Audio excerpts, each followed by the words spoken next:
ரொம்ப டயர்டா இருக்கு. இயற்கையான டேட்ஸ், பாதாம், பிஸ்தா, கேஷு அண்ட் ஹனி கொண்டு தயாரிக்கப்பட்ட லயன் டேட் நட் பைட்ஸ். இனிமே கண்ணை மூடிட்டு கடலை எண்ணெய் வாங்கலாம். ஏன்னா மந்த்ரா கடலை எண்ணெய் இதயத்தின் தயாரிப்பு. வறுக்க, பொரிக்க, ஏன் எல்லா சமையலுக்கும் மந்த்ரா தான். மந்த்ரா கடலை எண்ணெய், அபார ருசி, ஆரோக்கியமான உடல் நலம்.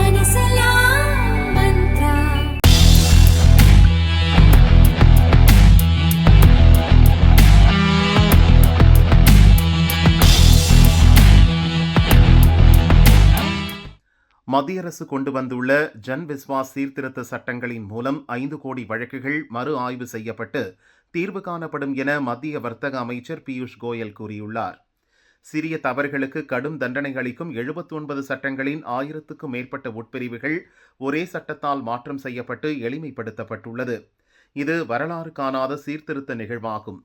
சமூகத்துக்கு பெரிய அளவு தீங்கு விளைவிக்காத சிறிய தவறுகளை செய்தவர்களுக்கு சிறை தண்டனைக்கு பதிலாக அபராதம் விதிக்கப்படும்.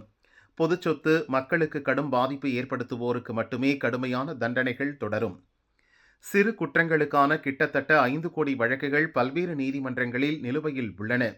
இவற்றை உள்ளூர் நிலையிலேயே ரத்து செய்யுமாறு அதிகாரிகள் கேட்டுக்கொள்வார்கள். எனினும் இறுதி முடிவு நீதிமன்றங்களின் வரம்புக்கு உட்பட்டது. இது வரலாற்றில் இல்லாத பெரிய சீர்திருத்த நிகழ்வு. புதிய சீர்திருத்தங்களால் சிறு தொழில் முனைவோர், கைத்தறி, கயிறு உற்பத்தி முதலிய பாரம்பரிய தொழில்துறையினர் பயனடைவார்கள். சட்ட ஆவண நடைமுறையை பின்பற்றாததால் வழக்கு, ஊழல் ஆகிய பிரச்சினைகளை எதிர்கொள்ளும் போக்கு மேற்கு வங்கம், ஒடிஷா, கேரளம், தமிழகம் ஆகியவற்றில் உள்ளது. ஏற்கனவே 12 மாநிலங்களில் இதுபோன்ற சட்ட திருத்தங்கள் மேற்கொள்ளப்பட்டு விட்டன என பியூஷ் கோயல் தெரிவித்தார்.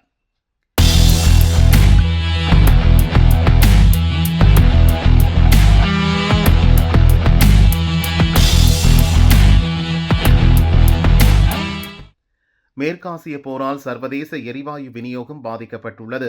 இதனால் நம் நாட்டில் எல்பிஜிக்கு தட்டுப்பாடு ஏற்படலாம் என்ற அச்சத்தில் மக்கள் இண்டக்ஷன் அடுப்புகள், பாத்திரங்கள், மின்சார குக்கருக்கு தேவை அதிகரித்துள்ளது. தேவைக்கேற்ப அவற்றின் சப்ளை இல்லை என்று கூறப்படுகிறது. இந்த சூழலில் இது தொடர்பான அரசு ஆலோசனைக் கூட்டம் மத்திய அரசு தரப்பில் நடத்தப்பட்டது. வர்த்தக மற்றும் தொழில் அமைச்சர் பியூஷ் கோயல் தலைமையில் நடைபெற்ற அந்த கூட்டத்தில் இண்டக்ஷன் அடுப்புகள் மற்றும் அதற்கான பாத்திரங்களின் தயாரிப்பை துரிதப்படுத்துவதற்கான வழிவகைகள் குறித்து ஆலோசிக்கப்பட்டுள்ளது.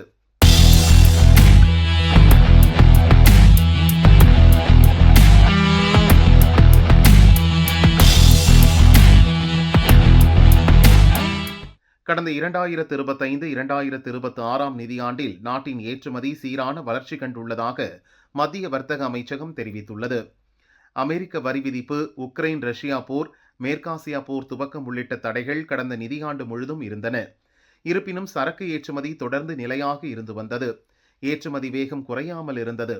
நாட்டின் சரக்கு ஏற்றுமதி கடந்த ஆண்டுடன் ஒப்பிடும்போது 0.81% குறைந்து கடந்த பிப்ரவரியில் 3.30 லட்சம் கோடி ரூபாயாக இருந்தது. வர்த்தக பற்றாக்குறை முந்தைய மாதத்தோடு ஒப்பிடும்போது 2.50 லட்சம் கோடியாக குறைந்து காணப்பட்டது. கடந்த நிதியாண்டில் ஏப்ரல் முதல் பிப்ரவரி மாதம் வரை ஏற்றுமதி 1.84% உயர்ந்து 37 லட்சம் கோடி ரூபாயாக இருந்தது. இதே காலகட்டத்தில் இறக்குமதி 66 லட்சம் கோடி ரூபாயானது. கடந்த ஆண்டின் 24 லட்சம் கோடி ரூபாயோடு ஒப்பிடும்போது இது அதிகம். முந்தைய 2024-2025 நிதியாண்டில் சரக்கு மற்றும் சேவைகள் ஏற்றுமதி 76.30 லட்சம் கோடி ரூபாயாக இருந்தது என்பது குறிப்பிடத்தக்கது.